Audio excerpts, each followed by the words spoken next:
ನಮಸ್ಕಾರ ವೀಕ್ಷಕರೇ, ನಾನಿವತ್ತು 2023ರಲ್ಲಿ ರಿಲೀಸ್ ಆಗಿರೋ ಖಡಕ್ ಸಿಂಗ್ ಅನ್ನೋ ಹಿಂದಿ ಮೂವಿಯನ್ನು ಎಕ್ಸ್ಪ್ಲೇನ್ ಮಾಡ್ತಾ ಇದ್ದೀನಿ. ಮೂವಿಯ ಮೊದಲನೇ ಸೀನನ್ನು ಕೋಲ್ಕತ್ತಾದಲ್ಲಿ ವಾಸವಾಗಿರೋ ಅರುಣ್ ಸಿಂಗ್ ಅನ್ನೋ ವ್ಯಕ್ತಿಯನ್ನು ತೋರಿಸೋ ಮೂಲಕ ಶುರು ಮಾಡ್ತಾರೆ.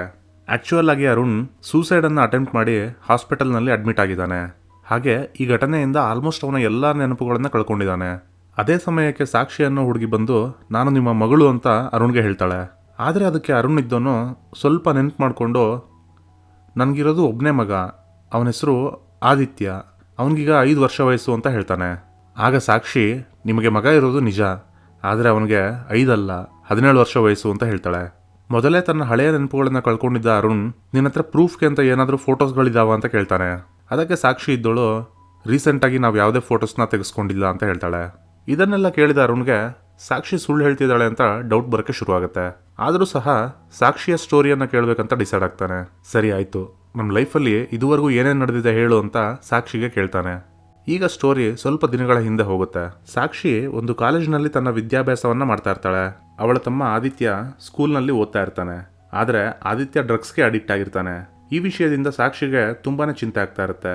ಹಾಗೆ ಸಾಕ್ಷಿ ಆದಿತ್ಯ ಹತ್ರ ನೀನು ಯಾಕೆ ಡ್ರಗ್ಸ್ ತಗೊಳ್ತಾ ಇದೀಯ ಅಂತ ಕೇಳಿದಾಗ ಆದಿತ್ಯ ಇದ್ದವನು ಸಾರಿ ಅಕ್ಕ, ನಾನು ಇನ್ನು ಮುಂದೆ ಡ್ರಗ್ಸನ್ನು ತಗೊಳ್ಳಲ್ಲ ಅಂತ ಪ್ರಾಮಿಸ್ ಮಾಡ್ತಾನೆ. ನೆಕ್ಸ್ಟ್ ಸೀನ್ನಲ್ಲಿ ಅರುಣ್ ಮನೆಗೆ ಬರ್ತಾನೆ. ಹಾಗೆ ಅವನು ತುಂಬಾ ಸ್ಟ್ರಿಕ್ಟ್ ಅನ್ನೋದು ನಮಗೆ ಗೊತ್ತಾಗುತ್ತೆ. ತನ್ನ ಮಕ್ಕಳ ಜೊತೆ ಜಾಸ್ತಿ ಮಾತನಾಡದೆ ತನ್ನದೇ ಆದ ಕೆಲಸದಲ್ಲಿ ಯಾವಾಗಲೂ ಬ್ಯುಸಿಯಾಗಿರ್ತಾನೆ. ಫೋನ್ನಲ್ಲಿ ಯಾರದ್ದೋ ಜೊತೆ ಮಾತನಾಡ್ತಾ ರವಿಕಾಂತ್ ಆತ್ಮಹತ್ಯೆಯನ್ನು ಮಾಡ್ಕೊಂಡಿದ್ದಾನೆ ಅಂತ ಹೇಳ್ತಾ ಇರ್ತಾನೆ. ಇದನ್ನು ಕೇಳಿದ ಸಾಕ್ಷಿಗೆ ಸಿಕ್ಕಾಪಟ್ಟೆ ಶಾಕ್ ಆಗುತ್ತೆ.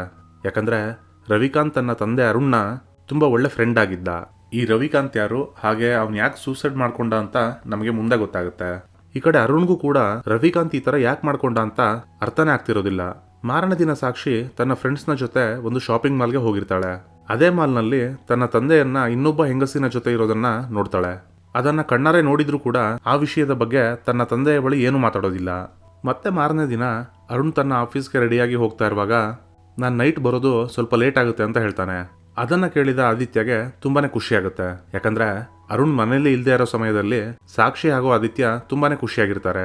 ಹಾಗೆ ಇನ್ನೊಂದು ವಿಷಯ ಏನಂದ್ರೆ ತಮ್ಮ ತಂದೆ ಯಾವಾಗ್ಲೂ ತುಂಬಾ ಸ್ಟ್ರಿಕ್ಟ್ ಆಗಿ ಇರ್ತಾ ಇದ್ರಿಂದ ಸಾಕ್ಷಿ ಹಾಗೂ ಆದಿತ್ಯ ಸೇರ್ಕೊಂಡು ತಮ್ಮ ತಂದೆಗೆ ಖಡಕ್ ಸಿಂಗ್ ಅಂತ ಹೆಸರನ್ನ ಇಟ್ಟಿರ್ತಾರೆ. ನೀವೇನಾದ್ರೂ ನಿಮ್ಮ ಫ್ಯಾಮಿಲಿಯಲ್ಲಿ ಯಾರಿಗಾದ್ರೂ ಈ ತರ ಹೆಸರನ್ನ ಇಟ್ಟಿದ್ರೆ ಕಮೆಂಟ್ ಬಾಕ್ಸ್ ನಲ್ಲಿ ಕಮೆಂಟ್ ಮಾಡಿ ತಿಳಿಸಿ. ಸಾಕ್ಷಿ ಆದಿತ್ಯಗೆ ನೈಟ್ ಮೂವಿಗೆ ಹೋಗೋಣ ಅಂತ ಕೇಳ್ತಾಳೆ. ಅದಕ್ಕೆ ಆದಿತ್ಯ ಹ್ಞೂ ಸರಿ, ನೈಟ್ ಥಿಯೇಟರ್ ಹತ್ರ ಸಿಗೋಣ ಅಂತ ಹೇಳಿ ಆಚೆ ಹೋಗ್ತಾನೆ. ಸಾಕ್ಷಿ ಟಿಕೆಟ್ಸ್ ತಗೊಂಡು ಥಿಯೇಟರ್ನ ಬಳಿ ವೆಯ್ಟ್ ಮಾಡ್ತಾ ಇರ್ತಾಳೆ. ಆದರೆ ಆದಿತ್ಯ ಆ ಟೈಮ್ಗೆ ಅಲ್ಲಿಗೆ ಬಂದಿರೋದಿಲ್ಲ. ಜೊತೆಗೆ ಅವನ ಫೋನ್ ಕೂಡ ಸ್ವಿಚ್ ಆಫ್ ಬರ್ತಾ ಇರುತ್ತೆ. ಸಾಕ್ಷಿ ಆದಿತ್ಯನ ಫ್ರೆಂಡ್ಸ್ಗಳಿಗೆ ಕಾಲ್ ಮಾಡಿ ಅವನ್ ಎಲ್ಲಿದ್ದಾನೆ ಅಂತ ತಿಳ್ಕೊಂಡು ಆ ಜಾಗಕ್ಕೆ ಹೋಗ್ತಾಳೆ. ಅಲ್ಲಿ ಹೋಗಿ ನೋಡಿದ್ರೆ ಆದಿತ್ಯ ಮತ್ತೆ ತನ್ನ ಫ್ರೆಂಡ್ಸ್ನ ಜೊತೆ ಸೇರ್ಕೊಂಡು ಡ್ರಗ್ಸ್ ಅನ್ನ ತಗೊಳ್ತಾ ಇರ್ತಾನೆ. ಅದನ್ನ ನೋಡಿ ಸಾಕ್ಷಿಗೆ ತುಂಬಾನೇ ಕೋಪ ಬಂದು 2 ಬಿಟ್ಟು ಅವನನ್ನ ಅಲ್ಲಿಂದ ಮನೆ ಕರ್ಕೊಂಡು ಬರ್ತಾಳೆ. ಆದಿತ್ಯ ಮನೆಗೆ ಬಂದ್ಮೇಲೆ ಅಕ್ಕ, ನಾನು ಕ್ರಿಕೆಟ್ ಬೆಟ್ಟಿಂಗ್ನಲ್ಲಿ 20,000 ದುಡ್ಡನ್ನು ಸೋತಿದ್ದೀನಿ. ಆ ದುಡ್ಡನ್ನು ಹೇಗೆ ಕೊಡೋದು ಅನ್ನೋ ಟೆನ್ಷನ್ನಲ್ಲಿ ಡ್ರಗ್ಸ್ ತಗೊಂಡೆ ಅಂತ ಹೇಳ್ತಾನೆ. ಮಾರನೇ ದಿನ ಸಾಕ್ಷಿ ತಾನು ಸೇವಿಂಗ್ಸ್ ಅಂತ ಮಾಡ್ಕೊಂಡಿದ್ದ ಹಣವನ್ನು ಆದಿತ್ಯಗೆ ಕೊಟ್ಟು ಫಸ್ಟ್ ಈ ಅಮೌಂಟ್ನ ಅವ್ರಿಗೆ ಕೊಟ್ಬಿಡು, ಹಾಗೆ ಇನ್ಯಾವತ್ತು ಡ್ರಗ್ಸನ್ನು ತಗೊಳ್ಬೇಡ ಅಂತ ಬುದ್ಧಿಯನ್ನ ಹೇಳ್ತಾಳೆ. ಆದರೆ ಕೆಲವೇ ದಿನಗಳ ನಂತರ ಸಾಕ್ಷಿಗೆ ಪೊಲೀಸ್ ಸ್ಟೇಷನ್ನಿಂದ ಕಾಲ್ ಬರುತ್ತೆ. ಸಾಕ್ಷಿ ಪೊಲೀಸ್ ಸ್ಟೇಷನ್ಗೆ ಹೋದಾಗ ಅವಳಿಗೆ ಗೊತ್ತಾಗೋದೇನೆಂದ್ರೆ ಆದಿತ್ಯ ಹಾಗೂ ಅವನ ಫ್ರೆಂಡ್ಸ್ ಇದ್ದವರು ಯಾವ ರೌಡಿ ಜೊತೆ ಕ್ರಿಕೆಟ್ ಬೆಟ್ಟಿಂಗ್ ಅನ್ನ ಮಾಡಿದ್ರೋ ಆ ವ್ಯಕ್ತಿಯ ಮರ್ಡರ್ ಅನ್ನ ಮಾಡಿದ್ದಾರೆ ಅನ್ನೋದು. ಇದೇ ಕಾರಣಕ್ಕೆ ಪೊಲೀಸರು ಆದಿತ್ಯ ಹಾಗೂ ಅವನ ಫ್ರೆಂಡ್ಸ್ ಅನ್ನ ಅರೆಸ್ಟ್ ಮಾಡಿರ್ತಾರೆ. ಆಗ ಸಾಕ್ಷಿ ಪೊಲೀಸ್ ಆಫೀಸರ್ನ ಬಳಿ ಪ್ಲೀಸ್ ನನ್ನ ತಮ್ಮನನ್ನ ಬಿಟ್ಬಿಡಿ ಅಂತ ತುಂಬಾನೇ ರಿಕ್ವೆಸ್ಟ್ ಮಾಡ್ಕೊಳ್ತಾಳೆ. ಅದಕ್ಕೆ ಪೊಲೀಸ್ ಆಫೀಸರ್ ಇದ್ದವನು ನಾನು ಕೇಳೋಷ್ಟು ಹಣವನ್ನ ಕೊಟ್ಟರೆ ಮಾತ್ರ ನಿನ್ನ ತಮ್ಮನನ್ನ ಬಿಟ್ಟು ಕಳಿಸ್ತೀನಿ ಅಂತ ಹೇಳ್ತಾನೆ. ಅದಕ್ಕೆ ಸಾಕ್ಷಿ ಕೂಡ ಸರಿ ಅಂತ ಒಪ್ಕೊಳ್ತಾಳೆ. ಹಾಗೆ ತನ್ನ ಬಳಿ ಇದ್ದ ಒಡವೆಗಳನ್ನ ಮಾರಿ ಅದರಿಂದ ಬಂದ ಹಣವನ್ನ ಪೊಲೀಸ್ ಆಫೀಸರ್ಗೆ ಕೊಡೋಕೆ ಅಂತ ಪೊಲೀಸ್ ಆಫೀಸರ್ ಹೇಳಿದ್ದ ಹೋಟೆಲ್ಗೆ ತನ್ನ ಫ್ರೆಂಡ್ನ ಜೊತೆ ಹೋಗ್ತಾಳೆ. ಆ ಹೋಟೆಲ್ಗೆ ಹೋಗಿ ಪೊಲೀಸ್ ಆಫೀಸರ್ಗೆ ಹಣವನ್ನ ಕೊಟ್ಟು ವಾಪಸ್ ಬರ್ತಾ ಇರೋ ಟೈಮ್ನಲ್ಲಿ ತನ್ನ ತಂದೆ ಇನ್ನೊಬ್ಬ ಹೆಂಗಸಿನ ಜೊತೆ ಆ ಹೋಟೆಲ್ನ ಒಳಗಡೆ ಬರ್ತಾ ಇರೋದನ್ನ ನೋಡಿ ತುಂಬಾನೇ ಕೋಪ ಮಾಡ್ಕೊಂಡು ಅಲ್ಲಿಂದ ಹೊರಡ್ತಾಳೆ. ಆಗ ಅರುಣ್ ಕೂಡ ಸಾಕ್ಷಿಯ ಹಿಂದೆ ಹೋಗ್ತಾ ನೋಡ್ ಸಾಕ್ಷಿ, ನೀನ್ ಅನ್ಕೊಂಡಿರೋ ರೀತಿ ಯಾವುದೇ ತಪ್ಪು ಕೆಲಸವನ್ನ ಮಾಡೋಕೆ ಈ ಹೋಟೆಲ್ಗೆ ಬಂದಿಲ್ಲ ಅಂತ ಹೇಳ್ತಾನೆ. ಆದರೆ ಇದಕ್ಕೂ ಮೊದಲೇ ಸಾಕ್ಷಿ ತನ್ನ ತಂದೆಯನ್ನ ಇನ್ನೊಬ್ಬ ಹೆಂಗಸಿನ ಜೊತೆ ನೋಡಿದ್ರಿಂದ ತನ್ನ ತಂದೆಯ ಮಾತನ್ನ ನಂಬಕ್ಕೆ ತಯಾರಿರೋದಿಲ್ಲ. ಇನ್ನಷ್ಟು ಕೋಪ ಮಾಡ್ಕೊಂಡ ಸಾಕ್ಷಿ ನನ್ನ ತಾಯಿ ತೀರ್ಕೊಂಡಾಗ್ಲೇನೆ ಅವಳ ಜೊತೆ ನನ್ನ ತಂದೆ ಕೂಡ ಸತ್ತು ಹೋದ್ರು. ಯಾಕಂದ್ರೆ ನಮ್ಮ ಮನೇಲಿರೋ ಮನುಷ್ಯ ನಮ್ಮ ಅಪ್ಪ ಆಗಿರೋಕ್ ಸಾಧ್ಯನೇ ಇಲ್ಲ. ಯಾಕಂದ್ರೆ ಆ ಮನುಷ್ಯನ್ಗೆ ತನ್ನ ಮಕ್ಕಳ ಜೀವನದಲ್ಲಿ ಏನ್ ನಡೀತಾ ಇದೆ ಅನ್ನೋದೇ ಗೊತ್ತಿಲ್ಲ. ಯಾವಾಗ ನೋಡಿದ್ರು ತಾನಾಯ್ತು ತನ್ನ ಕೆಲಸ ಆಯ್ತು ಅಂತೇಳಿ ತನ್ನ ಪ್ರಪಂಚದಲ್ಲೇ ಮುಳುಗಿರ್ತಾನೆ ಅಂತ ಹೇಳ್ತಾಳೆ. ಆಗ ಅರುಣ್ ಕೂಡ ಸಾಕ್ಷಿಗೆ ನೀನ್ ಇಲ್ಲೇನ್ ಮಾಡ್ತಾ ಇದೀಯ ಅಂತ ಕೇಳ್ತಾನೆ. ಆದ್ರೆ ಸಾಕ್ಷಿ ಏನು ಮಾತಾಡದೆ ಕೋಪ ಮಾಡ್ಕೊಂಡು ಅಲ್ಲಿಂದ ಹೊರಟ್ಬಿಡ್ತಾಳೆ. ಅದೇ ದಿನ ರಾತ್ರಿ ಸಾಕ್ಷಿಗೆ ನಿನ್ನ ತಂದೆ ಸೂಸೈಡ್ ಅಟೆಂಪ್ಟ್ ಮಾಡಿದ್ದಾರೆ ಅಂತ ಒಂದು ಕಾಲ್ ಬರುತ್ತೆ. ಹಾಗೆ ಅವ್ರನ್ನ ಹಾಸ್ಪಿಟಲ್ನಲ್ಲಿ ಅಡ್ಮಿಟ್ ಮಾಡಿರೋದು ಕೂಡ ಗೊತ್ತಾಗುತ್ತೆ. ತಕ್ಷಣ ಸಾಕ್ಷಿ ಆದಿತ್ಯನ ಕರ್ಕೊಂಡು ಹಾಸ್ಪಿಟಲ್ಗೆ ಹೋಗ್ತಾಳೆ. ಅದೇ ಸಮಯಕ್ಕೆ ಅರುಣ್ನ ಬಾಸ್ ತ್ಯಾಗಿ ಅಲ್ಲಿಗೆ ಬಂದು ನೀವೇನು ವರಿ ಮಾಡಬೇಡಿ, ಎಲ್ಲ ಸರಿ ಹೋಗುತ್ತೆ ಅಂತ ಸಮಾಧಾನ ಮಾಡ್ತಾನೆ. ನೆಕ್ಸ್ಟ್ ಸೀನ್ನಲ್ಲಿ ಅರುಣ್ನ ಮೀಟ್ ಮಾಡೋಕೆ ಅಂತ ಅವನ ಗರ್ಲ್ ಫ್ರೆಂಡ್ ನೈನಾ ಕೂಡ ಹಾಸ್ಪಿಟಲ್ಗೆ ಬರ್ತಾಳೆ. ಅದೇ ಇದಕ್ಕೂ ಮೊದಲು ಸಾಕ್ಷಿ ತನ್ನ ತಂದೆಯನ್ನ ಮಾಲ್ನಲ್ಲಿ ಇನ್ನೊಬ್ಬ ಹೆಂಗಸಿನ ಜೊತೆ ನೋಡಿರ್ತಾಳಲ್ಲ ಅವಳು. ಆದರೆ ಸಾಕ್ಷಿ ನೈನಾಳನ್ನ ಮಾತಾಡ್ಸೋದಿರಲಿ, ಅವಳ ಕಡೆ ನೋಡಿದ್ರೂ ನೋಡದೇ ಇರೋ ಹಾಗೆ ಹೋಗ್ಬಿಡ್ತಾಳೆ. ಆದರೂ ಸಹ ನೈನಾ ಅರುಣ್ನ ಜೊತೆ ಮಾತಾಡಬೇಕು ಅಂತ ಡೈಲಿ ಹಾಸ್ಪಿಟಲ್ಗೆ ಬರ್ತಾನೆ ಇರ್ತಾಳೆ. ಆಕ್ಚುಯಲ್ ಆಗಿ ಅರುಣ್ ಡಿಪಾರ್ಟ್ಮೆಂಟ್ ಆಫ್ ಫೈನಾನ್ಷಿಯಲ್ ಕ್ರೈಮ್ನಲ್ಲಿ ಒಬ್ಬ ಆಫೀಸರ್ ಆಗಿ ವರ್ಕ್ ಮಾಡ್ತಾ ಇರ್ತಾನೆ. ಜೊತೆಗೆ ಒಂದು ದೊಡ್ಡ ಸ್ಕ್ಯಾಮನ್ನು ಇನ್ವೆಸ್ಟಿಗೇಟ್ ಮಾಡ್ತಾ ಇರ್ತಾನೆ. ಆ ಸ್ಕ್ಯಾಮ್ ಏನಂದರೆ, ಒಂದು ಚಿಟ್ ಫಂಡ್ ಕಂಪನಿ ಜನರ ಹಣವನ್ನು ಡಬಲ್ ಮಾಡ್ಕೊಡ್ತೀವಿ ಅಂತ ಹೇಳಿ 900 ಕೋಟಿ ಹಣವನ್ನು ಕಲೆಕ್ಟ್ ಮಾಡಿಕೊಂಡು ಜನರಿಗೆ ಮೋಸ ಮಾಡಿರುತ್ತೆ. ಅರುಣ್ ಇದೇ ಕೇಸನ್ನು ಇನ್ವೆಸ್ಟಿಗೇಟ್ ಮಾಡ್ತಾ ಇರ್ತಾನೆ. ಇದೇ ಕೇಸ್ನ ಇನ್ವೆಸ್ಟಿಗೇಷನ್ ಟೈಮ್ನಲ್ಲಿ ಅರುಣ್ ಸೂಸೈಡ್ ಮಾಡ್ಕೊಳ್ಳೋಕೆ ಟ್ರೈ ಮಾಡಿದ್ರಿಂದ ಅರುಣ್ನ ಮೆಂಟಲ್ ಕಂಡೀಷನ್ ಸ್ಟೇಬಲ್ ಆಗಿಲ್ಲ ಅಂತ ಅವನನ್ನು ಕೆಲಸದಿಂದ ಸಸ್ಪೆಂಡ್ ಮಾಡಬೇಕು ಅಂತ ಡಿಪಾರ್ಟ್ಮೆಂಟ್ ಡಿಸೈಡ್ ಆಗಿರುತ್ತೆ. ಸಾಕ್ಷಿ ಈ ವಿಷಯವನ್ನ ಅರುಣ್ನ ಕಲೀಗ್ ಆಗಿದ್ದ ಅರ್ಜುನ್ ಅನ್ನೋ ವ್ಯಕ್ತಿ ಜೊತೆ ಮಾತಾಡ್ತಾಳೆ. ಅರ್ಜುನ್ ಬಂದು ಡಿಪಾರ್ಟ್ಮೆಂಟ್ನಲ್ಲಿ ಅರುಣ್ನ ರೈಟ್ ಹ್ಯಾಂಡ್ ಆಗಿರ್ತಾನೆ. ಸಾಕ್ಷಿ ಇದ್ದಳು ತನ್ನ ತಂದೆ ಸೂಸೈಡ್ ಮಾಡ್ಕೊಳ್ಳೋಕೆ ಚಾನ್ಸೇ ಇಲ್ಲ, ಯಾರೋ ಅವರನ್ನ ಮರ್ಡರ್ ಮಾಡಬೇಕು ಅಂತ ಟ್ರೈ ಮಾಡಿದ್ದಾರೆ ಅಂತ ಹೇಳ್ತಾಳೆ. ಆಗ ಅರ್ಜುನ್ ಸಾಕ್ಷಿಗೆ ನೀನು ಬೇಕಿದ್ರೆ ನಿನ್ನ ತಂದೆ ಸೂಸೈಡ್ ಅಟೆಂಪ್ಟ್ ಮಾಡಿಲ್ಲ ಅಂತ ಕೋರ್ಟ್ನಲ್ಲಿ ಕೇಸನ್ನು ಫೈಲ್ ಮಾಡಿ ನಿನ್ನ ತಂದೆಯ ಸಸ್ಪೆನ್ಷನನ್ನು ತಡಿಬೋದು ಅಂತ ಹೇಳ್ತಾನೆ. ಸಾಕ್ಷಿ ಹೇಗೋ ಮಾಡಿ ಪೊಲೀಸರಿಂದ ತನ್ನ ತಂದೆ ಬರೆದಿದ್ದ ಡೆತ್ ನೋಟನ್ನು ಕಲೆಕ್ಟ್ ಮಾಡ್ತಾಳೆ. ಸಾಕ್ಷಿ ಅರುಣ್ಗೆ ಆ ನೋಟನ್ನು ತೋರಿಸ್ತಾ, ಈ ನೋಟನ್ನು ನನ್ನ ತಂದೆ ಬರೀತಾ ಇರುವಾಗ ಮೇ ಬಿ ಯಾರೋ ಅವರ ಮೇಲೆ ಹಲ್ಲೆಯನ್ನು ಮಾಡಿದ್ದಾರೆ, ಯಾಕಂದರೆ ಈ ನೋಟ್ನ ಕೆಳಗೆ ಒಂದು ಲೈನನ್ನು ಎಳೆದಿದ್ದಾರೆ. ನನ್ನ ತಂದೆ ಯಾವುದೇ ಕೆಲಸ ಮಾಡಿದ್ರೂ ಅದನ್ನು ಪರ್ಫೆಕ್ಟಾಗಿ ಮಾಡೋದು ಅವರ ಒಂದು ಅಭ್ಯಾಸ, ಅವರು ಈ ಥರ ನೋಟ್ನಲ್ಲಿ ಲೈನನ್ನು ಎಳೆಯೋಕ್ಕೆ ಚಾನ್ಸೇ ಇಲ್ಲ ಅಂತ ಹೇಳ್ತಾಳೆ. ಈಗ ಅರ್ಜುನ್ಗೂ ಕೂಡ ಸಾಕ್ಷಿ ಹೇಳ್ತಾ ಇರೋದು ನಿಜ ಅಂತ ಅನಿಸಿ ಅವನಿಗೂ ಕೂಡ ಡೌಟ್ ಬರೋಕ್ಕೆ ಶುರುವಾಗುತ್ತೆ. ಮತ್ತೆ ಸ್ಟೋರಿ ಪ್ರೆಸೆಂಟ್ಗೆ ಶಿಫ್ಟ್ ಆಗುತ್ತೆ. ಸಾಕ್ಷಿಯ ಸ್ಟೋರಿ ಇಲ್ಲಿಗೆ ಕಂಪ್ಲೀಟ್ ಆಗುತ್ತೆ. ಆದರೆ ಅರುಣ್ ಮಾತ್ರ ತಾನೊಬ್ಬ ಸ್ಟ್ರಿಕ್ಟ್ ಫಾದರ್ ಅನ್ನೋದನ್ನು ಒಪ್ಕೊಳ್ಳೋಕ್ಕೆ ರೆಡಿ ಇರೋದಿಲ್ಲ. ಹಾಗೆ ಈ ವಯಸ್ಸಿನಲ್ಲಿ ನನಗೆ ಗರ್ಲ್ ಫ್ರೆಂಡ್ ಇರೋಕ್ಕೆ ಚಾನ್ಸೇ ಇಲ್ಲ ಅಂತ ಹೇಳ್ತಾನೆ. ಆದರೆ ಸಾಕ್ಷಿ ಮಾತ್ರ ನಾನು ಹೇಳ್ತಾ ಇರೋದೆಲ್ಲ ಸತ್ಯ ಅಂತ ಹೇಳ್ತಾಳೆ. ಆಗ ಅರುಣ್ ಸಾಕ್ಷಿಗೆ ಸರಿ ಆದಿತ್ಯನ ಕರ್ಕೊಂಡು ಬಾ ಅಂತ ಹೇಳ್ತಾನೆ. ಅದಕ್ಕೆ ಸಾಕ್ಷಿ ಆದಿತ್ಯನ ರಿಹ್ಯಾಬಿಲಿಟೇಷನ್ ಸೆಂಟರ್ನಲ್ಲಿ ಅಡ್ಮಿಟ್ ಮಾಡಿರೋದ್ರಿಂದ ಅವನನ್ನು ಸದ್ಯಕ್ಕೆ ಕರ್ಕೊಂಡು ಬರೋಕ್ಕಾಗಲ್ಲ ಅಂತ ಹೇಳ್ತಾಳೆ. ಹೀಗೆ ಸ್ವಲ್ಪ ದಿನಗಳು ಕಳೀತವೆ. ಸಾಕ್ಷಿ ಮನೆಯಲ್ಲಿ ಇದ್ದ ಹಳೆ ಫೋಟೋಗ್ರಾಫ್ಸ್ಗಳನ್ನು ತಗೊಂಡು ಬಂದು ತನ್ನ ತಂದೆಗೆ ತೋರಿಸ್ತಾಳೆ. ಅಟ್ಲೀಸ್ಟ್ ಅದರಿಂದ ಆದರೂ ಏನಾದರೂ ನೆನಪು ಬರ್ಬೋದು ಅಂತ. ಆದರೆ ಅರುಣ್ಗೆ ಮಾತ್ರ ಏನೂ ಕ್ಲಿಯರ್ ಆಗಿ ನೆನಪು ಬರೋದೇ ಇಲ್ಲ. ಈ ಕಡೆ ಸಾಕ್ಷಿ ತನ್ನ ತಂದೆಯ ಪರವಾಗಿ ಕೇಸನ್ನು ಫೈಲ್ ಮಾಡಿರ್ತಾಳೆ. ಆದರೆ ಅವಳಿಗೆ ಯಾರ್ದೂ ಸಪೋರ್ಟ್ ಇಲ್ದಿರಾ ಒಬ್ಬಂಟಿಯಾಗಿರ್ತಾಳೆ. ಅದೇ ಸಮಯಕ್ಕೆ ನೈನಾ ಬಂದು ಸಾಕ್ಷಿಯನ್ನು ಮಾತಾಡಿಸ್ತಾಳೆ. ಸಾಕ್ಷಿ ಕೂಡ ನೈನಾಳ ಜೊತೆ ಮಾತಾಡೋಕ್ಕೆ ಶುರು ಮಾಡ್ತಾಳೆ. ಸಾಕ್ಷಿ ನೈನಾಗೆ ನಮ್ಮ ತಂದೆ ನಿಜವಾಗ್ಲೂ ಸೂಸೈಡ್ ಮಾಡ್ಕೊಳ್ಳೋಷ್ಟು ವೀಕ್ ಇದ್ದಾರೆ ಅಂತ ನಿಮ್ಗೆ ಅನ್ಸುತ್ತಾ ಅಂತ ಕೇಳ್ತಾಳೆ. ಆಗ ನೈನಾ ಹೇಳ್ತಾಳೆ, ಅರುಣ್ ಆ ರೀತಿ ಮಾಡ್ಕೊಳ್ಳೋಕ್ಕೆ ಚಾನ್ಸೇ ಇಲ್ಲ, ಯಾಕಂದರೆ ಅರುಣ್ ನಿನ್ನನ್ನು ಹಾಗೂ ಆದಿತ್ಯನ ಒಬ್ಬಂಟಿಯಾಗಿ ಬಿಟ್ಟು ಹೋಗೋ ಯೋಚನೆಯನ್ನು ಯಾವತ್ತೂ ಮಾಡೋದಿಲ್ಲ ಅಂತ ಹೇಳ್ತಾಳೆ. ಹೀಗೆ ಮಾತಾಡ್ತಾ ಮಾತಾಡ್ತಾ ನೈನಾ ಹಾಗೂ ಸಾಕ್ಷಿಯ ನಡುವೆ ಸ್ನೇಹ ಬೆಳೆಯುತ್ತೆ. ಸ್ವಲ್ಪ ಮಟ್ಟಿಗೆ ಕೂಲಾದ ಸಾಕ್ಷಿ ನೈನಾಗೆ ತನ್ನ ತಂದೆಯನ್ನು ಭೇಟಿಯಾಗೋಕ್ಕೆ ಹೇಳ್ತಾಳೆ. ಆದರೆ ಅರುಣ್ ನೈನಾಳನ್ನು ಕೂಡ ಗುರ್ತು ಹಿಡಿಯೋದಿಲ್ಲ. ಈಗ ನೈನಾ ತನ್ನ ಸ್ಟೋರಿಯನ್ನು ಹೇಳೋಕ್ಕೆ ಶುರು ಮಾಡ್ತಾಳೆ. ಆ್ಯಕ್ಚುಯಲ್ ಆಗಿ ಅರುಣ್ ಹಾಗೂ ನೈನಾ ಒಂದೇ ಹೋಟೆಲ್ಗೆ ಊಟಕ್ಕೆ ಅಂತ ಹೋಗ್ತಾ ಇರ್ತಾರೆ. ಹೀಗೆ ಡೈಲಿ ಒಬ್ರನ್ನೊಬ್ಬರು ನೋಡ್ತಾ ಒಂದಿನ ಮಾತಾಡೋಕ್ಕೆ ಶುರು ಮಾಡ್ತಾರೆ. ಅದು ಮಾತಿನಿಂದ ಸ್ನೇಹ, ಹಾಗೆ ಸ್ನೇಹದಿಂದ ಸಂಬಂಧಕ್ಕೆ ಬದಲಾಗುತ್ತೆ. ಜೊತೆಗೆ ಇಬ್ಬರು ಪರಸ್ಪರ ತಮ್ಮ ಜೀವನದಲ್ಲಿ ಏನೇನು ನಡೀತಾ ಇದೆ ಅನ್ನೋದನ್ನು ಹಂಚ್ಕೊಳ್ತಾ ಇರ್ತಾರೆ. ಮತ್ತೆ ಸ್ಟೋರಿ ಪ್ರೆಸೆಂಟ್ಗೆ ಬರುತ್ತೆ. ನೈನಾಳ ಸ್ಟೋರಿಯನ್ನು ಕೇಳಿದ ಅರುಣ್ಗೆ ಸಿಕ್ಕಾಪಟ್ಟೆ ಶಾಕ್ ಆಗುತ್ತೆ. ನಾನು ಈ ರೀತಿ ಎಲ್ಲ ನಡ್ಕೊಂಡಿದ್ದೀನ ಅಂತ. ವಿಷಯ ಏನಂದರೆ, ಸೂಸೈಡ್ ಅಟೆಂಪ್ಟ್ನ ನಂತರ ಅವನ ಹಳೆಯ ನೆನಪುಗಳನ್ನು ಆಲ್ಮೋಸ್ಟ್ ಕಳ್ಕೊಂಡಿರ್ತಾನೆ. ತಮಾಷೆ ಏನಂದರೆ, ಮೊದಲಿನ ಥರ ಸ್ಟ್ರಿಕ್ಟಾಗಿ ಇರದೆ ಈಗ ಸಿಕ್ಕಾಪಟ್ಟೆ ಕಾಮಿಡಿ ಮಾಡ್ಕೊಂಡಿರ್ತಾನೆ. ಅದರಲ್ಲೂ ಅವನನ್ನು ನೋಡ್ಕೊಳ್ತಾ ಇದ್ದ ನರ್ಸ್ನ ಜೊತೆ ತುಂಬ ತಮಾಷೆಯಾಗಿ ಮಾತಾಡ್ತಾ ಇರ್ತಾನೆ. ಈ ಕಡೆ ಸಾಕ್ಷಿ ಕೇಸನ್ನು ಫೈಲ್ ಮಾಡಿದ್ರಿಂದ ಅರುಣ್ನ ಸಸ್ಪೆನ್ಷನ್ ಕ್ಯಾನ್ಸಲ್ ಆಗುತ್ತೆ. ಅದರಿಂದ ಸಾಕ್ಷಿ ಹಾಗೂ ಅರ್ಜುನ್ಗೆ ತುಂಬಾ ಖುಷಿಯಾಗುತ್ತೆ. ಮತ್ತೊಂದು ಕಡೆ ಮೀಡಿಯಾದವರು ಅರುಣ್ನ ಮೇಲೆ ಒಂದು ಆರೋಪವನ್ನು ಮಾಡ್ತಾರೆ. ಅದೇನಂದರೆ, ಅರುಣ್ ಸೂಸೈಡ್ ಮಾಡ್ಕೊಳ್ಳೋಕ್ಕೂ ಸ್ವಲ್ಪ ಹೊತ್ತು ಮೊದಲು ಆ ಚಿಟ್ ಫಂಡ್ ಸ್ಕ್ಯಾಮ್ನ ಹೆಡ್ ಆಗಿದ್ದ ಅಗರ್ವಾಲ್ ಅನ್ನೋ ವ್ಯಕ್ತಿಗೆ ಕಾಲ್ ಮಾಡಿದ್ದಾನೆ ಅಂತ. ಈ ನ್ಯೂಸನ್ನು ನೋಡಿದ ಜನರಿಗೆ ಅರುಣ್ ಕೂಡ ಅಗರ್ವಾಲ್ನ ಜೊತೆ ಈ ಸ್ಕ್ಯಾಮ್ನಲ್ಲಿ ಶಾಮೀಲಾಗಿದ್ದಾನೆ ಅಂತ ಡೌಟ್ ಬರೋಕ್ಕೆ ಶುರುವಾಗುತ್ತೆ. ಆದರೆ ಸಾಕ್ಷಿಗೆ ಮಾತ್ರ ತನ್ನ ತಂದೆ ಎಂತಹ ಸಂದರ್ಭದಲ್ಲೂ ಈ ರೀತಿ ನಡ್ಕೊಳ್ಳೋಕ್ಕೆ ಸಾಧ್ಯನೇ ಇಲ್ಲ ಅಂತ ಸಂಪೂರ್ಣ ಭರವಸೆ ಇರುತ್ತೆ. ಅರ್ಜುನ್ ಕೂಡ ನ್ಯೂಸನ್ನು ನೋಡಿ ಸಾಕ್ಷಿಗೆ ನಿನ್ನ ತಂದೆ ಈ ರೀತಿ ಮಾಡೋಕ್ಕೆ ಚಾನ್ಸೇ ಇಲ್ಲ ಅಂತ ಸಮಾಧಾನ ಮಾಡ್ತಾನೆ. ನೆಕ್ಸ್ಟ್ ಸೀನ್ನಲ್ಲಿ ಅರುಣ್ನ ಬಾಸ್ ತ್ಯಾಗಿ ಅರುಣ್ನ ಮೀಟ್ ಮಾಡೋಕ್ಕೆ ಬರ್ತಾನೆ. ಈ ಕಡೆ ಅರುಣ್ಗೆ ಸಾಕ್ಷಿ ಹೇಳಿದ್ದ ಫ್ಯಾಮಿಲಿ ಸ್ಟೋರಿಯನ್ನು ಕೇಳಿ ಬೋರ್ ಆಗಿದ್ದರಿಂದ ಈಗ ತನ್ನ ಬಾಸ್ ಆದ ತ್ಯಾಗಿ ಬಾಯಿಂದ ಆಫೀಸ್ ಸ್ಟೋರಿಯನ್ನು ಕೇಳೋದ್ರಲ್ಲಿ ತುಂಬ ಆಸಕ್ತಿ ಇರುತ್ತೆ. ತ್ಯಾಗಿ ತನ್ನ ಸ್ಟೋರಿಯನ್ನು ಶುರು ಮಾಡ್ತಾನೆ. ಒಂದು ದೊಡ್ಡ ಚಿಟ್ ಫಂಡ್ನ ಸ್ಕ್ಯಾಮ್ ಆಗಿತ್ತು. ಅದನ್ನ ಅರುಣ್ ಇನ್ವೆಸ್ಟಿಗೇಟ್ ಮಾಡಿದಾಗ ಗೊತ್ತಾಗುತ್ತೆ ಅವನ ಕಲೀಗ್ನ ಬಳಿ 20 ಕೋಟಿ ಹಣ ಇದೆ ಅಂತ. ಈ ವಿಷಯ ಗೊತ್ತಾಗಿದ ತಕ್ಷಣ ಅರುಣ್ಗೆ ತುಂಬಾನೇ ಶಾಕ್ ಆಗುತ್ತೆ. ರವಿಕಾಂತ್ನ ಬಳಿ ಇಷ್ಟೊಂದು ಹಣ ಬರೋಕೆ ಹೇಗ್ ಸಾಧ್ಯ ಅಂತ. ಅದೇ ಇನ್ನೊಂದ್ ಕಡೆ ಡಿಪಾರ್ಟ್ಮೆಂಟ್ನವರೆಲ್ಲ ರವಿಕಾಂತ್ ಲಂಚ ತಗೊಂಡಿದ್ದಾನೆ ಅಂತ ಮಾತಾಡ್ಕೊಳ್ತಾ ಇರ್ತಾರೆ. ಹಾಗಾಗಿ ತ್ಯಾಗಿ ಅರುಣ್ನ ಬಳಿ ಹೋಗಿ ರವಿಕಾಂತ್ ಹತ್ರ ಮಾತಾಡು ಅಂತ ಹೇಳ್ತಾನೆ. ಅರುಣ್ ಕೂಡ ರವಿಕಾಂತ್ನ ಬಳಿ ಹೋಗಿ ನಿನ್ನ ಹತ್ರ ಇಷ್ಟೊಂದು ದೊಡ್ಡ ಅಮೌಂಟ್ ಹೇಗ್ ಬಂತು ಅಂತ ಕೇಳ್ತಾನೆ. ಆದ್ರೆ ರವಿಕಾಂತ್ ಮಾತ್ರ ಏನನ್ನು ಕ್ಲಿಯರ್ ಆಗಿ ಹೇಳ್ತಾ ಇರೋದಿಲ್ಲ. ಅರುಣ್ ಮತ್ತೆ ಹೇಳ್ತಾನೆ, ನನಗೆ ತುಂಬಾ ಚೆನ್ನಾಗಿ ಗೊತ್ತು, ನಿನ್ನ ಹತ್ರ ಇರೋ ಕೇಸ್ಗಳಲ್ಲಿ ಇಷ್ಟೊಂದು ದೊಡ್ಡ ಅಮೌಂಟ್ ಬರೋಕ್ಕೆ ಸಾಧ್ಯನೇ ಇಲ್ಲ. ಹಾಗಾಗಿ ಏನನ್ನು ಮುಚ್ಚಿಡದೆ ನಿನ್ನ ಹತ್ರ ಇಷ್ಟೊಂದು ದೊಡ್ಡ ಅಮೌಂಟ್ ಹೇಗ್ ಬಂತು ಅಂತ ನಿಜ ಹೇಳು ಅಂತ ಹೇಳ್ತಾನೆ. ಆಗ ರವಿಕಾಂತ್ಗೆ ಭಯವಾಗೋಕೆ ಶುರುವಾಗುತ್ತೆ. ಹಾಗೆ ಬಾಲ್ಕನಿಯಿಂದ ಕೆಳಗಡೆ ಹಾರಿ ಆತ್ಮಹತ್ಯೆಯನ್ನ ಮಾಡ್ಕೊಳ್ತಾನೆ. ಅರುಣ್ ರವಿಕಾಂತ್ ವಿಚಾರಣೆಯನ್ನ ಮಾಡ್ತಾ ಇದ್ದಾಗ ರವಿಕಾಂತ್ ಸೂಸೈಡ್ ಮಾಡ್ಕೊಂಡಿದ್ರಿಂದ ಅರುಣ್ನ ಸೀನಿಯರ್ ಅಂದ್ರೆ ತ್ಯಾಗಿಯ ಬಾಸ್ ಅರುಣ್ ಅನ್ನ ಸಸ್ಪೆಂಡ್ ಮಾಡ್ಬೇಕು ಅಂತ ಡಿಸೈಡ್ ಆಗ್ತಾನೆ. ಆದರೆ ತ್ಯಾಗಿ ತನ್ನ ಬಾಸ್ನ ಬಳಿ ಅರುಣ್ ನನ್ನ ಹತ್ರ ಇರೋ one of the best officer, ಹಾಗಾಗಿ ಅವನ ಸಸ್ಪೆನ್ಷನ್ ಆರ್ಡರ್ನ ಕ್ಯಾನ್ಸಲ್ ಮಾಡಿ ಅಂತ ರಿಕ್ವೆಸ್ಟ್ ಮಾಡ್ಕೊಳ್ತಾನೆ. ಹಾಗೆ ತ್ಯಾಗಿಯ ರೆಕಮೆಂಡೇಶನ್ ಇಂದ ಅರುಣ್ನ ಕೆಲಸ ಕೂಡ ಉಳ್ಕೊಳ್ಳುತ್ತೆ. ಅರುಣ್ ರವಿಕಾಂತ್ನ ಬಗ್ಗೆ ಮತ್ತಷ್ಟು ಇನ್ಫಾರ್ಮೇಶನ್ ಅನ್ನು ಕಲೆಕ್ಟ್ ಮಾಡೋಕೆ ಶುರು ಮಾಡ್ತಾನೆ. ಹಾಗೆ ರವಿಕಾಂತ್ನ ಟೇಬಲ್ ನಲ್ಲಿ ಅದೇ ಚಿಟ್ ಫಂಡ್ ಸ್ಕ್ಯಾಮ್ ನ ಫೈಲ್ ಕೂಡ ಸಿಗುತ್ತೆ. ಆದ್ರೆ ಅರುಣ್ಗೆ ಅನ್ಸೋದೇನಂದ್ರೆ ಆಕ್ಚುಯಲ್ ಆಗಿ ಆ ಕೇಸ್ನ ಫೈಲ್ ರವಿಕಾಂತ್ನ ಬಳಿ ಇರೋದೇ ಇಲ್ಲ, ಅಂದ್ರೆ ರವಿಕಾಂತ್ಗೆ ಅಸೈನ್ ಮಾಡಿರೋದೇ ಇಲ್ಲ. ಆದರೂ ಕೂಡ ರವಿಕಾಂತ್ ಅದನ್ನ ಹೇಗೆ ಇನ್ವೆಸ್ಟಿಗೇಟ್ ಮಾಡ್ತಾ ಇದ್ದ ಅಂತ ಡೌಟ್ ಬರೋಕ್ಕೆ ಶುರುವಾಗುತ್ತೆ.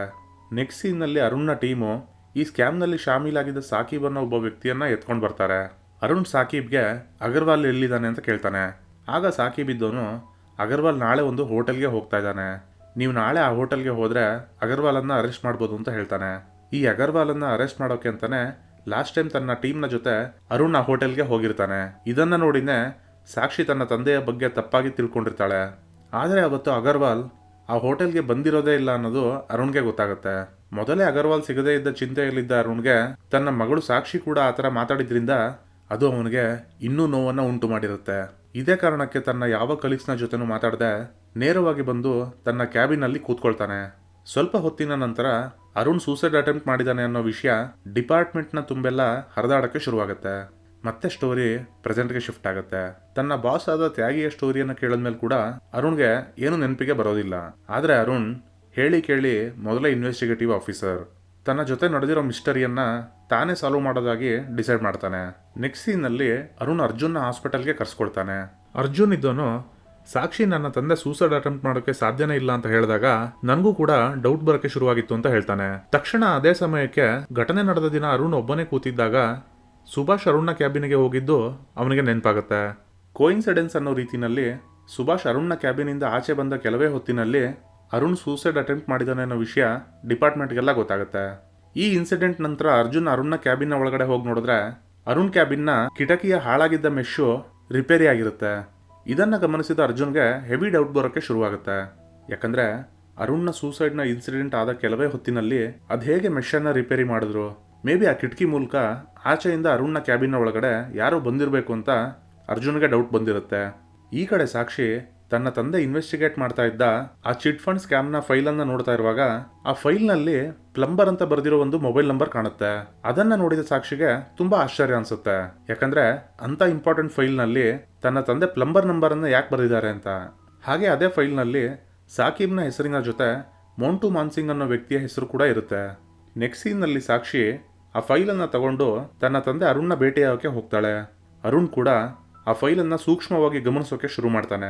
ಆಕ್ಚುಯಲ್ ಆಗಿ ಅರುಣ್ ಸೂಸೈಡ್ ಅಟೆಂಪ್ಟ್ ಮಾಡೋಕ್ಕೂ ಮೊದಲು ಇದೇ ಫೈಲ್ನಲ್ಲಿ ಚಿಟ್ ಫಂಡ್ನ ಸ್ಕ್ಯಾಮ್ನ ಬಗ್ಗೆ ಕಂಪ್ಲೀಟ್ ರಿಪೋರ್ಟ್ ಅನ್ನು ರೆಡಿ ಮಾಡಿರ್ತಾನೆ. ಈ ಕಡೆ ತ್ಯಾಗಿ ಮತ್ತು ಟೀಮ್ಗೆ ಅಗರ್ವಾಲ್ ಬಚ್ಚಿಟ್ಕೊಂಡಿದ್ದ ಜಾಗದ ಬಗ್ಗೆ ಗೊತ್ತಾಗಿ ಅವನನ್ನ ಅರೆಸ್ಟ್ ಮಾಡೋಕೆ ಅಂತ ಹೋಗ್ತಾರೆ. ಆಗ ಅಗರ್ವಾಲ್ ಎಸ್ಕೇಪ್ ಆಗೋಕೆ ಟ್ರೈ ಮಾಡಿದ್ರಿಂದ ತ್ಯಾಗಿ ಅವನನ್ನ ಎನ್ಕೌಂಟರ್ ಮಾಡಿ ಸಾಯಿಸ್ಬಿಡ್ತಾನೆ. ಅದೇ ಸಮಯಕ್ಕೆ ಅರುಣ್ ತಾನು ಸೂಸೈಡ್ ಅಟೆಂಪ್ಟ್ ಮಾಡೋಕ್ಕೂ ಸ್ವಲ್ಪ ಹೊತ್ತು ಮೊದಲು ಅಗರ್ವಾಲ್ಗೆ ಕಾಲ್ ಮಾಡಿದ್ದ ಅನ್ನೋ ವಿಷಯ ವೈರಲ್ ಆಗುತ್ತೆ. ಇದರಿಂದ ಮೀಡಿಯಾ ಹಾಗೂ ಜನರಿಗೆಲ್ಲ ಅರುಣ್ ಕೂಡ ಅಗರ್ವಾಲ್ನ ಜೊತೆ ಈ ಸ್ಕ್ಯಾಮ್ನಲ್ಲಿ ಶಾಮೀಲಾಗಿದ್ದಾನೆ ಅಂತ ಡೌಟ್ ಬರೋಕ್ಕೆ ಶುರುವಾಗುತ್ತೆ. ರೊಚ್ಚಿಗೆದ್ದ ಕೆಲ ಜನರು ಅರುಣ್ನ ವಿರುದ್ಧ ಪ್ರತಿಭಟನೆಯನ್ನ ಮಾಡೋಕೆ ಶುರು ಮಾಡ್ತಾರೆ. ಇನ್ನು ಕೆಲ ಜನರು ಅರುಣ್ಣನ್ನ ಸಾಯಿಸೋಕೆ ಅಂತ ಮುಂದಾಗ್ತಾರೆ. ಈ ವಿಷಯ ಅರುಣ್ನ ನೋಡ್ಕೊಳ್ತಾ ಇದ್ದ ನರ್ಸ್ಗೆ ಗೊತ್ತಾಗ್ತಿದ್ದ ಹಾಗೆ ಆಕೆ ಅರುಣ್ನ ಒಂದು ಸೇಫ್ ಪ್ಲೇಸ್ಗೆ ಕರ್ಕೊಂಡು ಹೋಗ್ತಾಳೆ. ಅರುಣ್ ಆ ನರ್ಸ್ನ ಫೋನಿಂದ ಸಾಕ್ಷಿಯನ್ನ ಕಾಂಟ್ಯಾಕ್ಟ್ ಮಾಡಿ ಎಲ್ಲರನ್ನೂ ಆ ಪ್ಲೇಸ್ಗೆ ಕರ್ಕೊಂಡು ಬಾ ಅಂತ ಹೇಳ್ತಾನೆ. ಯಾಕಂದ್ರೆ ಇದೇ ಗ್ಯಾಪಲ್ಲಿ ಅರುಣ್ ಆ ಕೇಸನ್ನ ಸಾಲ್ವ್ ಮಾಡಿರ್ತಾನೆ. ಅರುಣ್ ಎಲ್ಲರ ಮುಂದೆ ಈ ಕೇಸನ್ನು ಕನ್ಕ್ಲೂಡ್ ಮಾಡೋಕೆ ಶುರು ಮಾಡ್ತಾನೆ. ಅರುಣ್ಗೆ ರವಿಕಾಂತ್ನ ಬಳಿ ಇದ್ದ ಫೈಲ್ನಲ್ಲಿ ಅಗರ್ವಾಲ್ನ ನಂಬರ್ ಸಿಕ್ಕಿರುತ್ತೆ. ಹಾಗೆ ಸಾಕಿಬ್ನ ಬಗ್ಗೆ ಕೂಡ ಗೊತ್ತಾಗಿರುತ್ತೆ. ಸಾಕಿಬನ್ನ ಎತ್ತಕೊಂಡು ಬಂದ್ಮೇಲೆ ಅವನು ಹೇಳೋದೇನಂದ್ರೆ ಅಗರ್ವಾಲ್ ಈ ಸ್ಕ್ಯಾಮ್ನಲ್ಲಿ ಒಂದು ಕೈಗೊಂಬೆ ಅಷ್ಟೇ. ಈ ಸ್ಕ್ಯಾಮ್ನ ಹಿಂದೆ ಒಬ್ಬ ದೊಡ್ಡ ವ್ಯಕ್ತಿಯ ಕೈವಾಡ ಇದೆ. ಆ ವ್ಯಕ್ತಿ ಅಗರ್ವಾಲ್ಗಿಂತ ಮೇಲಿದ್ದಾನೆ. ಅವನ ಹೆಸರು ಮೋಂಟು ಮಾನ್ಸಿಂಗ್. ಆದ್ರೆ ಅರುಣ್ಗೆ ಈ ಮೋಂಟು ಮಾನ್ಸಿಂಗ್ ಯಾರು ಅನ್ನೋದು ಅರ್ಥ ಆಗ್ತಾ ಇರೋದಿಲ್ಲ. ಹಾಗೆ ಮೋಂಟು ಮಾನ್ಸಿಂಗ್ನ ಬಗ್ಗೆ ಸಾಕಿಬ್ನ ಬಳಿ ಕೂಡ ಏನು ಮಾಹಿತಿ ಇರೋದಿಲ್ಲ. ನಂತರ ಅರುಣ್ ಮೋಂಟು ಮಾನ್ಸಿಂಗ್ ಬಗ್ಗೆ ಇನ್ವೆಸ್ಟಿಗೇಟ್ ಮಾಡೋಕೆ ಶುರು ಮಾಡ್ತಾನೆ.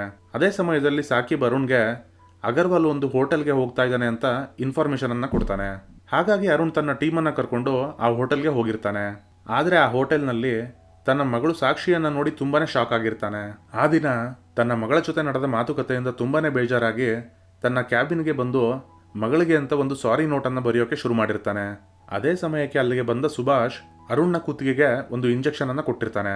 ಅದರಿಂದ ಅರುಣ್ಗೆ ಪ್ರಜ್ಞೆ ತಪ್ಪೋಕೆ ಶುರುವಾಗುತ್ತೆ. ಹಾಗೆ ಯಾರೋ ಇಬ್ಬರು ವ್ಯಕ್ತಿಗಳು ಅರುಣ್ನ ಕ್ಯಾಬಿನ್ನ ಕಿಟಕಿಯ ಮೂಲಕ ಒಳಗಡೆ ಬಂದು ಅರುಣನ್ನ ಫ್ಯಾನಿಗೆ ನೇಣು ಹಾಕಿ ಅದೇ ಕಿಟಕಿಯ ಮೂಲಕ ಹೊರಗಡೆ ಹೋಗಿರ್ತಾರೆ. ಆದ್ರೆ ಅದೃಷ್ಟ ಅನ್ನೋ ರೀತಿಯಲ್ಲಿ ಆ ಫ್ಯಾನ್ನ ರೆಕ್ಕೆ ಮುರಿದು ಬಿದ್ದ ಕಾರಣದಿಂದ ಅರುಣ್ ಸಾಯ್ದನೆ ಕೆಳಗಡೆ ಬೀಳ್ತಾನೆ. ತಕ್ಷಣ ಅವನನ್ನ ಹಾಸ್ಪಿಟಲ್ಗೆ ಅಡ್ಮಿಟ್ ಮಾಡಲಾಗುತ್ತೆ. ಈಗ ಅರುಣ್ ಮತ್ತೆ ಹೇಳೋದೇನಂದ್ರೆ ರವಿಕಾಂತ್ನ ಜೊತೆ ಸುಭಾಷ್ ಕೂಡ ಈ ಸ್ಕ್ಯಾಮ್ನಲ್ಲಿ ಇನ್ವಾಲ್ವ್ ಆಗಿದ್ದಾನೆ. ಇದನ್ನೆಲ್ಲ ಕೇಳಿಸ್ಕೊಳ್ತಾ ಇದ್ದ ತ್ಯಾಗಿ ಸಡನ್ ಆಗಿ ಅರುಣ್ನ ಮೇಲೆ ರೈಸ್ ಆಗ್ಬಿಡ್ತಾನೆ. ನಿಂಗೆ ನಿಜವಾಗ್ಲೂ ತಲೆ ಕೆಟ್ಟಿದೆ, ಅದಕ್ಕೆ ಏನೇನೋ ಕತೆ ಕಟ್ತಾ ಇದೆಯಾ ಅಂತ ಅರುಣ್ನ ಮೇಲೆನೆ ಕೂಗಾಡೋಕೆ ಶುರು ಮಾಡ್ತಾನೆ. ಆಕ್ಚುಯಲ್ ಆಗಿ ಈ ಸ್ಕ್ಯಾಮ್ನ ಮಾಸ್ಟರ್ ಮೈಂಡ್ ಬೇರೆ ಯಾರೂ ಅಲ್ಲ, ಅದು ತ್ಯಾಗಿನೇ ಆಗಿರ್ತಾನೆ. ತ್ಯಾಗಿಗೆ ತುಂಬಾ ಚೆನ್ನಾಗಿ ಅರ್ಥ ಆಗಿರುತ್ತೆ ಸುಭಾಷ್ನ ಹೆಸರು ಈ ಕೇಸ್ನಲ್ಲಿ ಆಚೆ ಬಂತು ಅಂದ್ರೆ ಖಂಡಿತ ಸುಭಾಷ್ ತನ್ನ ಹೆಸರನ್ನ ತಗೊಳ್ತಾನೆ ಅಂತ. ಅದರಿಂದಾನೇ ತ್ಯಾಗಿ ಅರುಣ್ನ ಮೇಲೆ ಬಾಯಿಗೆ ಬಂದಾಗ ಕೂಗಾಡ್ತಾ ಇರ್ತಾನೆ. ಅರುಣ್ ಫೈನಲ್ ಆಗಿ ಕನ್ಕ್ಲೂಷನ್ ಅನ್ನ ಕೊಡ್ತಾನೆ. ನನ್ನ ಮಗ ಆದಿತ್ಯ ನನ್ನ ಪೊಲೀಸ್ ಕೇಸ್ನಲ್ಲಿ ಫ್ರೇಮ್ ಮಾಡಿದ್ದು.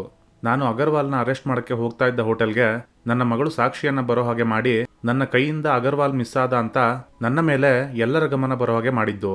ಹಾಗೆ ನಾನು ಸೂಸೈಡ್ನಲ್ಲಿ ಸತ್ರೆ ಅಗರ್ವಾಲ್ಗೂ ನನಗೂ ಈ ಸ್ಕ್ಯಾಮ್ನಲ್ಲಿ ಸಂಬಂಧ ಇದೆ ಅಂತ ಪ್ರೂವ್ ಮಾಡೋಕ್ಕೆ ಈಸಿ ಆಗುತ್ತೆ ಅನ್ನೋದು. ಸೂಕ್ಷ್ಮವಾಗಿ ಗಮನಿಸಿದ್ರೆ ಇದೆಲ್ಲ ಕೋಇನ್ಸಿಡೆನ್ಸ್ ಆಗೋಕ್ಕೆ ಚಾನ್ಸೇ ಇಲ್ಲ. ಬದಲಿಗೆ ತ್ಯಾಗಿ ಮಾಡಿದ್ದ ಮಾಸ್ಟರ್ ಪ್ಲಾನ್ ಇದು. ಯಾಕಂದ್ರೆ ತ್ಯಾಗಿಗೆ ಗೊತ್ತಿತ್ತು ತನ್ನ ಗುಟ್ಟು ರಟ್ಟಾಗುತ್ತೆ ಅಂತ. ಇದೇ ಕಾರಣಕ್ಕೆ ತ್ಯಾಗಿ ಅರುಣ್ನ ಕೂಡ ಮುಗಿಸ್ಬೇಕು ಅಂತ ಪ್ಲಾನ್ ಮಾಡಿರ್ತಾನೆ. ಆಕ್ಚುಯಲ್ ಆಗಿ ಈ ತ್ಯಾಗಿನೇ ಮೋಂಟು ಮಾನ್ಸಿಂಗ್ ಆಗಿರ್ತಾನೆ. ಅಗರ್ವಾಲ್ ಮೋಂಟು ಮಾನ್ಸಿಂಗ್ಗೆ ಅಂದ್ರೆ ತ್ಯಾಗಿಗೆ ತುಂಬಾನೇ ಭಯ ಬೀಳ್ತಾ ಇದ್ದ. ಇವನಿಂದ ತಪ್ಸ್ಕೊಂಡು ಓಡೋಗೋಕೆ ಅಗರ್ವಾಲ್ ತುಂಬಾನೇ ಟ್ರೈ ಮಾಡಿರ್ತಾನೆ. ಯಾಕಂದ್ರೆ ಈ ಸ್ಕ್ಯಾಮ್ನ ಹಿಂದೆ ತನ್ನ ಹೆಸರು ಬಂದ್ಮೇಲೆ ತ್ಯಾಗಿ ತನ್ನನ್ನ ಜೀವಂತ ಉಳಿಸೋದಿಲ್ಲ ಅಂತ. ಆದ್ರೆ ತ್ಯಾಗಿ ತನ್ನನ್ನು ತಾನು ಸೇಫ್ ಮಾಡ್ಕೊಳ್ಳೋಕೆ ಅಂತ ಅಗರ್ವಾಲ್ನ ಹುಡುಕಿ ಅವನನ್ನ ಎನ್ಕೌಂಟರ್ನಲ್ಲಿ ಮುಗಿಸ್ದ. ತಾನೇ ಮೋಂಟು ಮಾನ್ಸಿಂಗ್ ಅನ್ನೋ ವಿಷಯ ಪ್ರಪಂಚಕ್ಕೆ ಗೊತ್ತಾಗಬಾರ್ದು ಅಂತ. ಮತ್ತೆ ಅರುಣ್ ಹೇಳ್ತಾನೆ, ಸುಭಾಷ್ ನನಗೆ ಇಂಜೆಕ್ಷನ್ ಕೊಟ್ಟು ಎಚ್ಚರ ತಪ್ಪಿಸಿದ ನಂತರ ನನ್ನ ಫೋನಿಂದ ಅಗರ್ವಾಲ್ ನಂಬರ್ಗೆ ಕಾಲ್ ಮಾಡಿದಾನೆ. ಅದರಿಂದ ಎಲ್ಲ ಆರೋಪವನ್ನ ನನ್ನೊಬ್ಬನ ಮೇಲೇನೆ ಈಸಿಯಾಗಿ ಹಾಕ್ಬೋದು ಅಂತ. ಫೈನಲಿ ಅರುಣ್ ಹೇಳ್ತಾನೆ, ನನಗೆ ಇನ್ನೂ ಸಂಪೂರ್ಣವಾಗಿ ನನ್ನ ಹಳೆಯ ನೆನಪುಗಳು ಬಂದಿಲ್ಲ. ಆದರೆ ನಾನೊಬ್ಬ ಇನ್ವೆಸ್ಟಿಗೇಟಿವ್ ಆಫೀಸರ್ ಆಗಿರೋದ್ರಿಂದ ನನ್ನ ಜೊತೆ ನಡೆದಿರೋ ಈ ಘಟನೆಯನ್ನ ಅಷ್ಟು ಈಸಿಯಾಗಿ ಹೇಗೆ ಮರೆಯೋಕೆ ಸಾಧ್ಯ ಅಂತ. ಅರುಣ್ನ ಈ ಥಿಯರಿ ತ್ಯಾಗಿಯ ಸೀನಿಯರ್ಗೆ ಲಾಜಿಕ್ ಅನ್ಸಿ ಅದನ್ನ ನಂಬ್ತಾನೆ. ಹಾಗೆ ತ್ಯಾಗಿ ಹಾಗೂ ಸುಭಾಷ್ ಮೇಲೆ ಒಂದು ಎನ್ಕ್ವೈರಿಯನ್ನ ಹಾಕ್ತಾನೆ. ಎನ್ಕ್ವೈರಿ ಮುಗಿದ ನಂತರ ಸತ್ಯ ಆಚೆ ಬರುತ್ತೆ. ತ್ಯಾಗಿ ಹಾಗೂ ಸುಭಾಷ್ಗೆ ಶಿಕ್ಷೆ ಆಗುತ್ತೆ. ನೆಕ್ಸ್ಟ್ ಸೀನ್ನಲ್ಲಿ ನಮಗೆ ಅರುಣನ್ನ ತೋರಿಸ್ತಾರೆ. ಅವನಿಗೆ ಈಗಲೂ ಕೂಡ ಸಂಪೂರ್ಣವಾಗಿ ತನ್ನ ಹಳೆಯ ನೆನಪುಗಳು ಬಂದಿರೋದಿಲ್ಲ. ಆದರೂ ಸಹ ಸಾಕ್ಷಿ ಹಾಗೂ ಆದಿತ್ಯ ತನ್ನ ಮಕ್ಕಳೇ ಅನ್ನೋದನ್ನ ಅಕ್ಸೆಪ್ಟ್ ಮಾಡ್ಕೊಂಡಿರ್ತಾನೆ. ಹಾಗೆ ನೈನಾಳನ್ನ ಗರ್ಲ್ ಫ್ರೆಂಡ್ ಅನ್ನೋದನ್ನ ಕೂಡ. ಇದರ ನಡುವೆ ಸಾಕ್ಷಿ ಹಾಗೂ ಅರ್ಜುನ್ ಕೂಡ ಒಬ್ಬರನ್ನೊಬ್ರು ಇಷ್ಟಪಡೋಕೆ ಶುರು ಮಾಡಿರ್ತಾರೆ. ಈಗ ಅರುಣ್ಗೆ ಒಂದು ಕಂಪ್ಲೀಟ್ ಫ್ಯಾಮಿಲಿ ಸಿಕ್ಕಿದಾಗುತ್ತೆ. ಇದರೊಂದಿಗೆ ಈ ಮೂವಿ ಇಲ್ಲಿಗೆ ಎಂಡ್ ಆಗುತ್ತೆ. ನಿಮಗೆ ಈ ವಿಡಿಯೋ ಎಕ್ಸ್ಪ್ಲೇಷನ್ ಇಷ್ಟ ಆಗಿದ್ರೆ ಒಂದು ಲೈಕನ್ನು ಕೊಡಿ. ಫಸ್ಟ್ ಟೈಮ್ ನಮ್ಮ ಚಾನಲ್ಗೆ ಬಂದಿದ್ದಲ್ಲಿ ಸಬ್ಸ್ಕ್ರೈಬ್ ಮಾಡ್ಕೊಳ್ಳಿ. ಮತ್ತೆ ಸಿಗೋಣ ಮುಂದಿನ ವಿಡಿಯೋದಲ್ಲಿ. ನಮಸ್ಕಾರ.